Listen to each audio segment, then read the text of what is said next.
Pretty exciting day for Tesla China right now, because right at the start of the new year, they announced the pricing for the Made in China Model Ys, which I guess they had some buffer prices on the website, but they weren't actual, finalized prices. And now the production is in full swing, and there's even a few videos of Model Ys being loaded up onto delivery trucks. So I'm pretty sure first deliveries are either, happening as we speak or happening in the next couple days. But we did not know about some of the design changes and updates that they brought to the Made in China Model Y that are not currently available on the United States version of the Model Y, but I'm pretty sure, just like other features we've seen in the past, China gets to implement them first because they have a more streamlined factory built from the ground up by Tesla, and in the coming months it will eventually make its way over to the American-made Model Y. But what are the changes? For one, they have tweaked the interior to match that of the 2021 Model 3, so that updated center console with less piano black finish, of course that automatically integrated Qi charger for up to 2 phones, and more of a garage door opening style mechanism, which some people like it, some people don't. Personally, I'm a bit of a fan of it. It looks very clean, very simple, and a lot less fingerprinty, and not having a big door to cover up your wireless charging phones in there. It's just, I like the way the newer one looks. But the addition that was not on the 2021 Model 3 that is now being introduced first on the Model Y for China is this extra little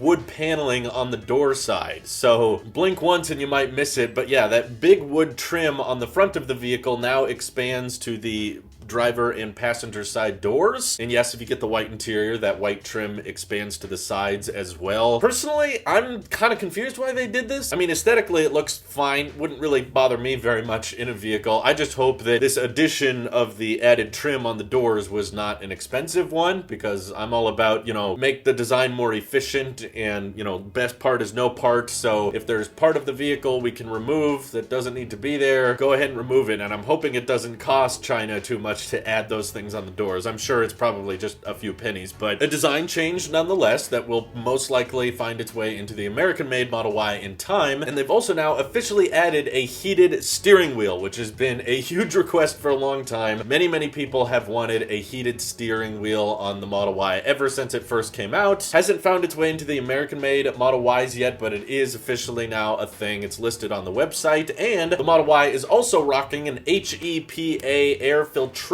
system, which, do people say HEPA or HEPA? I'm just gonna say HEPA. It's a HEPA air filtration system which can filter out viruses and chemicals in the air, and with a lot of the bad air quality in China, it makes a lot of sense to have that there. Tesla has previously referred to it as a bioweapon defense mode, which literally means, in certain jurisdictions, if there was chemical warfare going on, the air filtration system might be able to officially stop it, but not sure if Tesla covers that under warranty. Either way, it's a much healthier, better air filtration system that's not available on the American-made Model Ys yet, and it's been a thing on Model S's and X's for a while, but I guess they considered it more of a luxury feature, now making its way into more affordable vehicles. And the crazy thing about the pricing is that it's not really that much different from the American-made Model Y. If anything, on average, it's actually a little bit cheaper. So it's the same configurations that we have as the United States. So there's a long-range dual-motor Model Y, and that starts at around $52,500 equivalent over in China. And the performance variant is actually around $56,500, which is a whole $3,500 cheaper than the performance variant in the US, which is interesting because I know these vehicles have a lot in common, but I guess the American market is comfortable having a $10,000 price gap between long range and performance, whereas in China, they're okay with a $4,000 price gap, which is just